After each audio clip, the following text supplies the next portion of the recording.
Bom, para nós escrevermos o algoritmo correspondente ao bubble sort, nós temos que refletir como é que foi o funcionamento descrito. Nós temos, inicialmente, uma lista de elementos e nós percorremos a lista perguntando 2 a 2 se o elemento é maior que o posterior. Se for, a gente faz uma troca. Então, por exemplo, na primeira iteração, consultamos elemento 0 é maior que elemento 1? Se for, ele troca. Depois ele pergunta, elemento 1 é maior que elemento 2? Se for, ele troca. Se não, ele continua, né? Elemento 2 é maior que elemento 3? Depois, elemento 3 é maior que elemento 4? Elemento 4 é maior que o elemento 5? E tem um pequeno detalhe que a gente tem que tomar bastante cuidado, que é o fato de pararmos no penúltimo elemento. A gente tem que perguntar se o penúltimo é maior que o último. Por quê? Porque se a gente for até o último elemento, a gente não vai ter com quem consultar. Sairia fora da lista de elementos, né? Então, nós temos que percorrer 2 a 2, fazendo essa consulta. Se houve alguma troca, a gente tem que continuar. E isso é feito até a hora que nós percorremos toda a lista, perguntando se um elemento é maior que o posterior e não há nenhuma troca. Nesse momento, a gente sabe que terminou o algoritmo.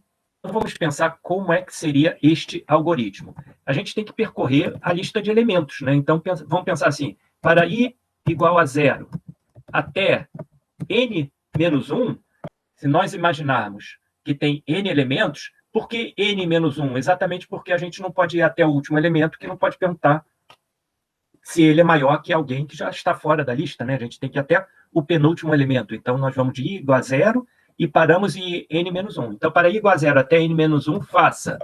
Então, a gente vê se elemento i for maior que elemento i mais 1, então a gente está vendo se o primeiro elemento é maior que o segundo, se o segundo é maior que o terceiro é maior que o quarto. E se isso ocorrer, a gente faz o seguinte, então a gente troca os elementos, né? A gente faz assim, ó, trocar elemento i com elemento i mais 1.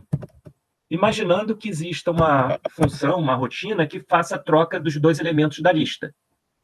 Bom, isso aqui significaria que a gente percorreria a lista consultando 2 a 2 se o elemento é maior que o outro e se for, a gente troca. Então, é fundamental ter uma variável, que eu vou chamar de trocou, que quando houver essa troca de elementos i com i mais 1, a gente vai fazer o seguinte, trocou, recebe, true. Então, quando ele percorrer a lista e em algum momento ele tiver trocado um par de elementos, ele vai fazer trocou igual a true. Quantas vezes que ele vai percorrer a lista consultando se ele tem que trocar um par de elementos? Na verdade, a ideia do algoritmo é que ele vai percorrer enquanto ele estiver trocado. Ele percorre a lista, trocou alguém? Percorre de novo. Trocou alguém? Percorre de novo. Até o momento que ele percorre toda a lista e não trocou ninguém, certo? Então, essa variável, a trocou igual a true, ela é a variável-chave para a gente parar quando não tiver trocado. Então, assim, olha, enquanto trocou for igual a true, faça, aí ele vai fazer tudo isso aqui, ó. Enquanto trocou for igual a true, ele percorre a lista do início até o penúltimo elemento, perguntando para a par se é maior. Agora, existe uma questão que é assim, quando ele entrar aqui, é o valor inicial dessa variável trocou. Essa variável trocou, da primeira vez, ela tem que ser verdadeiro, trocou igual a true, porque senão ela nunca vai entrar aqui, ó. Enquanto trocou igual a true, certo? Ela tem que fazer trocou igual a true para ela entrar aqui e percorrer a lista para ver se trocou algum elemento.